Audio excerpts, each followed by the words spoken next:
Começa com um garoto jogando um jogo de MMORPG chamado Cross Reverie, o jogo mais jogado do mundo, onde apenas uma pessoa é reconhecida como o verdadeiro Lorde Demônio, o famoso Diablo.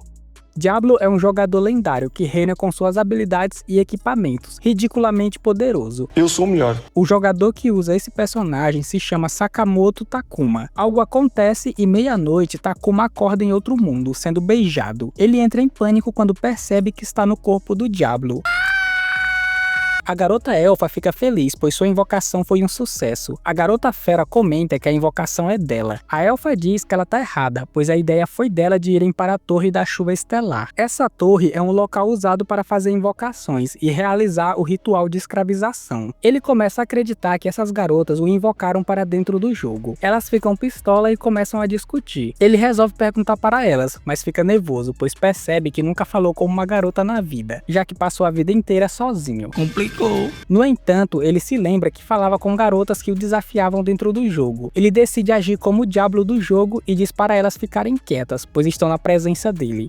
Fala baixo, Nenk. Elas param de brigar e ficam surpresas ao ver que a invocação delas fala. Você fala? Você é o bichão mesmo, hein, doido? Ele ordena que elas deem as mãos e façam as pazes, mas elas se recusam. Porém, uma magia toma conta delas e são forçadas a darem as mãos. Em seguida, uma coleira aparece no pescoço delas, deixando tanto elas quanto eles surpresos. Logo depois, elas falam que o ritual de escravização foi um sucesso, mas não entendem por que a coleira apareceu nelas e não na invocação. Ele nota que está com o anel do Lorde Demônio, um anel que tem o poder de refletir qualquer magia. Ele ganhou o anel em um evento do jogo. Ele explica que magia não surte efeito nele e que possui o poder de refletir qualquer magia. O ritual de escravização foi refletido nelas mesmas. Bandidinha de... A garota fera fala para eles a seguir, pois vão resolver essa situação na cidade. Para facilitar a comunicação, a elfa diz que se chama Shera e quer se tornar uma aventureira. Nunca vai ser.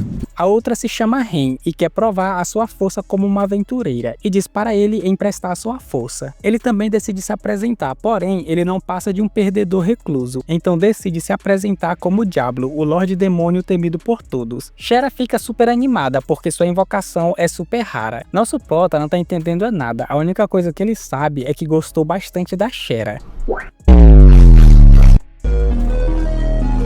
Na cidade de Faltra, eles vão até uma pousada. Nosso prota tá enjoado, essa é a primeira vez que ele vê tanta gente ao vivo. Shera pede para a moça que bote ele no mesmo quarto dela. Ele já fica em choque. O dia mais feliz da minha vida. Elas começam a discutir sobre quem vai dividir o quarto com ele. No fim, acabam os três no mesmo quarto, pois não tinham dinheiro para os outros. Era disso que eu estava falando. O homem fica nervoso só de imaginar a possibilidade de ficar com essas duas na mesma cama. Vai entrar o grosso. Nessa hora, uma mulher aparece. Ela diz que se chama Celestine, a líder da Associação dos Magos. Diablo fala que ela é uma personagem importante, que mantém a barreira que protege a cidade. Ela diz que veio para conversar com a Ren. Lá embaixo, Ren explica a situação em que se encontram. Celestine pergunta se ele consegue libertá-las. Ele diz que se pudesse, já teria libertado as duas. De forma arrogante, Diablo pergunta o que a associação veio fazer ali. Um dos magos fica bravo pela falta de respeito com a Celestine. Ela o chama de Galuk e pede para ele ficar calmo. Calma aí, paizão. Ren diz que não quer ficar no QG da associação e também não quer guardas atrás dela. Celestine diz que quer ajudá-la, pois ela é muito importante para esse mundo. Ren agradece a gentileza, mas diz que pode se cuidar sozinha. Sendo assim, Celestine diz que vai pesquisar uma maneira de libertá-las da coleira e se retira. Diablo acredita que Ren possui um grande segredo que é importante para o enredo do jogo, do tipo que se tivessem descobrido antes, evitaria muitas tragédias. Como ela não quer falar, ele a pega e diz que vai torturá-la. Me ajuda, Yoda! Shera treme na base e prefere ficar comendo. Ele a leva para o quarto e diz que não fará nada que possa matá-la, então é melhor ela contar logo. Ela diz que se contar o seu segredo, ele vai abandoná-la. Ele a empurra na cama e diz que isso não é o suficiente para assustar o Lorde Demônio. Então ele não terá escolha a não ser torturá-la para saber. Cadê o baiano? Não sei de nada. Ela pergunta se ele pretende tirar a honra dela. Ele estava tão focado no enredo do jogo que não percebeu que a jogou na cama. Como ele não quer tocar na pele dela, ele decide tocar na orelha. E ela começa a ficar envergonhada. Ela resiste à tortura e diz que não vai contar. Melinda, você não vai me responder não? Eu não quero responder. Ele dá uma assoprada na orelha e a garota se derrete toda. Mais uma vez, ele percebe que se deixou levar pelo momento e fica nervoso. Ela pergunta se ele não vai fugir, não importa o que aconteça. Ele diz que fará de tudo para ajudá-la. Ele começa a morder a orelha dela e ela fica completamente em choque. Depois disso, ela revela que a alma do Lorde Demônio Krabskull está selada no corpo dela. Diablo fala que esse é o chefe mais poderoso desse jogo. Ela diz que seu objetivo é aniquilar com a alma dele. O Lorde Demônio será liberado quando ela morrer, já que não existe uma forma de extrair a alma sem a morte dela. E Celestine é a única que sabe sobre a ligação dela com o Lorde Demônio. Ele pergunta se a mãe dela também foi hospedeira desse Lorde. Ela revela que essa maldição é hereditária. Ele diz para ela ficar tranquila, pois ele vai acabar com esse Lorde Demônio. Tudo o que precisam fazer é arrumar uma forma de extrair a alma primeiro. Isso a deixa feliz e ela acaba caindo em lágrimas, pois pela primeira vez não foi abandonada. Mais tarde, ele está na praça da cidade. Ele diz que está acostumado a ficar sozinho, tanto nos jogos quanto na vida real, e não está muito confortável em mudar isso do nada. Galuk e outros magos aparecem. Galuk começa a implicar com Diablo, por ele ser um semi-humano. Diablo não tá afim de papo e dá as costas para ele. Galuk não gosta e joga uma garrafa nele. Ele diz que não foi com a cara dele desde o momento em que botou os olhos nele. Ele pega um cristal e o joga no chão, invocando uma grande salamandra de nível 30. A salamandra mostra sua fúria mandando uma baforada de fogo, porém Diablo vem andando pelo fogo tranquilamente. Mais uma vez, a salamandra cospe fogo, mas nada adianta. Nosso prota fala para o cara que um nível 30 não faz nem cócegas nele, pois ele é nível 150. Ele pega seu cajado e ataca, causando uma enorme explosão. Galuk fica tremendo na base e pergunta quem ele é. Ele diz que ele é o Lorde Demônio de outro mundo. Na manhã seguinte, nosso prota acorda. Vendo que não está sonhando, ele fica na dúvida se está no jogo ou em um mundo parecido com o jogo. Ele sente uma sensação estranha e percebe que sua mão esquerda está segurando os melões da Shera. Ele tenta retirar, mas sua mão perde o controle e começa a agir sozinha, deixando ele extremamente nervoso. Shera acorda e fica envergonhada, e diz que ele só pode fazer isso quando escolher ela como mestra. Eu escolho você! Logo depois, enquanto andam pela cidade, nosso prota nota que há muitos semi-humanos na área e pergunta o motivo de não haver humanos. Ren fala que essa zona é onde os semi-humanos vivem. Ele pergunta se nesse mundo a força de alguém é medida através do nível. Ren diz que sim, e conta que ela é uma invocadora de nível 40, e que a guilda para onde vão tem um meio de avaliar o nível da pessoa. E assim que se registrarem como aventureiros, poderão realizar missões. Shera diz que por isso não possui um nível, pois ainda não se registrou. Ren diz que ela é uma fracote, deve ter no máximo nível 10. Vou bater na boca dele, rapaz. Chegando lá, eles vão até o segundo andar. Shera preenche a ficha de registro. Já nosso prota fica nervoso, pois não consegue entender a letra. Tu é analfabeto! Para não ficar por baixo, ele diz que vai dar a honra da Shera preencher a ficha dele. Ela fica muito feliz por ele deixar ela preencher. Esse é o tal do mula. Para concluir o registro, eles precisam deixar uma pequena marca de sangue. Shera já fica com medo. Nosso prota também, porém não quer demonstrar fraqueza e diz para ela parar de ser fresca, pois é apenas uma picadinha.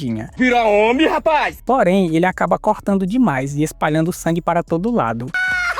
Eles vão até um espelho para medir a força do poder mágico. Shera toca no espelho e canaliza seu poder, fazendo ela refletir seu corpo da cabeça até o peito, o que significa que seu nível é 30. Chega a vez do nosso prota. Quando ele toca no espelho, todo o ambiente escurece e o poder mágico fica descontrolado. Ele retira sua mão e tudo volta ao normal. Nessa hora, uma mulher aparece. Ela diz que se chama Sylvie, mestra da guilda de aventureiros, e chama eles para conversarem. Ela explica que é a primeira vez que o espelho age assim. Ela está ciente que Diablo é muito forte, mas não sabe o nível exato. Ou seja, mesmo que ele se registre, seria difícil dizer qual missão seria boa para ele. Ele pergunta se ela não vai aceitá-lo como aventureiro. Ela diz que provavelmente é mais fraca do que ele e pergunta se ele realmente quer receber ordens dela. Ele fala que a única coisa que importa é o pagamento das missões, e assim eles fecham um acordo. Depois disso, eles ganham sua primeira missão: derrotar uma cobra Madara na floresta devoradora de homens. O cliente é a associação de magos, que precisam dos olhos da cobra para um experimento. Nosso prota fala que seria mais rápido se eles usassem um portal de teletransporte para chegar na floresta mais rápido. No entanto, elas não fazem ideia do que seja isso. Ele percebe que essa é outra diferença entre lá e o jogo. Eles chegam na floresta. Nosso prota tá só tristeza, foram 5 horas de caminhada. Eu estou cansado, chefe. Diferente dos outros, Shera sente algo e diz que há pessoas em cima das árvores. Nosso prota já percebe que eles caíram em uma armadilha. Shera aponta a direção e ele manda fogo para cima deles. Imediatamente, vários elfos caem das árvores. Um deles se chama Célcio. Ele acredita que nosso prota é um mercador de escravos e pede para ele devolver a princesa Shera do reino de Greenwood. Nosso prota fala que Greenwood é o nome de uma família real élfica, uma história que se passa em algum lugar do jogo. Célcio diz que toda a família está preocupada com ela. Shera não quer saber de sua família e diz que seu irmão só quer que ela tenha um filho dele. Uma boa história, homem.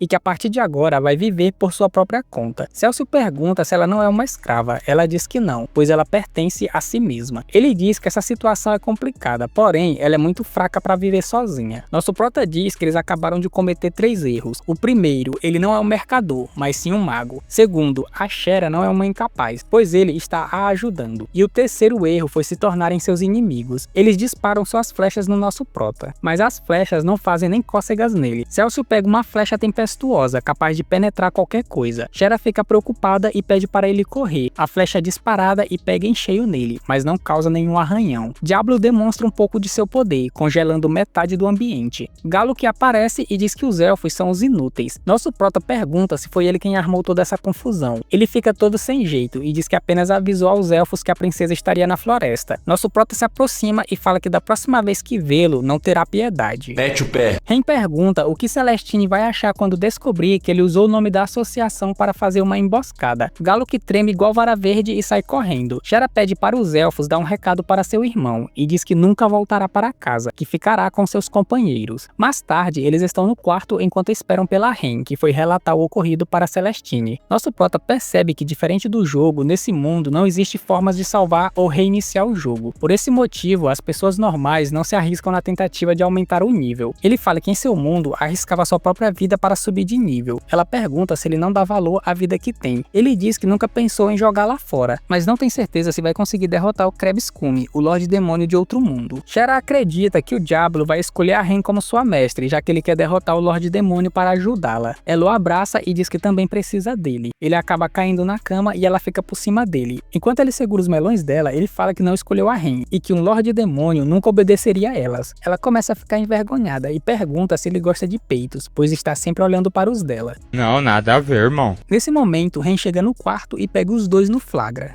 E assim finaliza este episódio. Deixa o like, se inscreva, tamo junto.